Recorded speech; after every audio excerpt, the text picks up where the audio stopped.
Get back," screamed the British soldier at a crowd gathered in front of the secure compound where those being evacuated by the UK embassy are taken before flying out.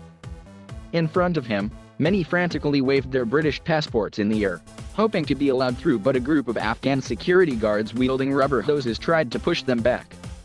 Many in the crowd had not received any indication they would be evacuated, but had pitched up in any case, desperate for a route out of Afghanistan.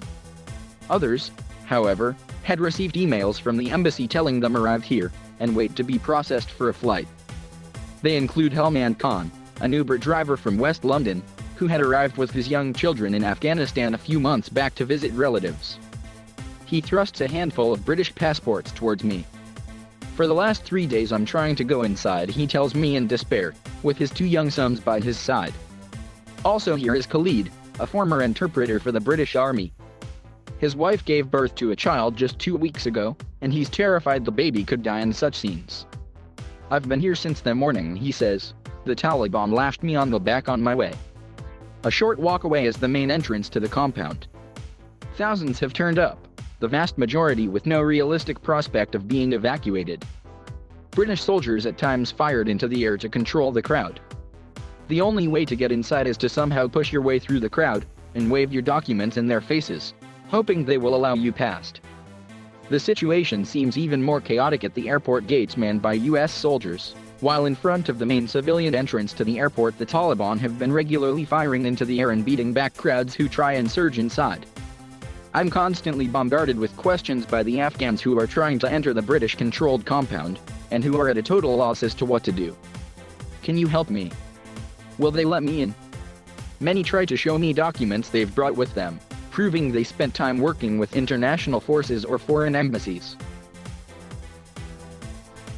One young woman tells me she was an international basketball player. She has not had any contact with the British embassy, but says she's in fear for her life. She chokes up trying to describe her terror. The Taliban insist all those linked to the government have been granted an amnesty. The group says it intends to establish an inclusive government, but many here are deeply anxious about the future. Elsewhere in the city, things are far calmer. It feels like a different world. Shops and restaurants are opening up, though at a fruit and vegetable market stall holders tell me there are still significantly fewer people out and about. One man, selling cosmetic products, says there are far fewer women in particular, though it's not uncommon to see them on the streets. The Taliban meanwhile are everywhere, patrolling in vehicles seized from the Afghan security forces. They say they are maintaining a presence to prevent looting and unrest, and some residents tell us they do feel more secure, not least because the militants are no longer carrying out targeted killings or bomb blasts. Many are still trying to establish what life under Taliban rule will look like.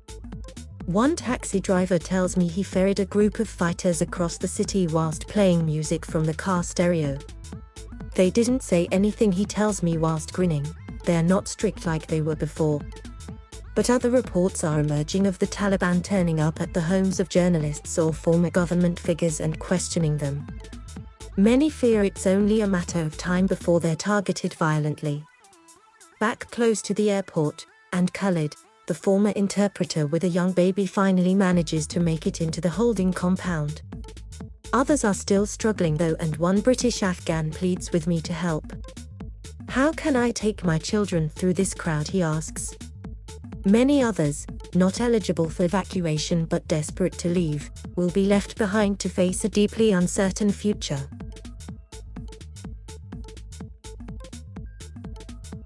Thank you for watching.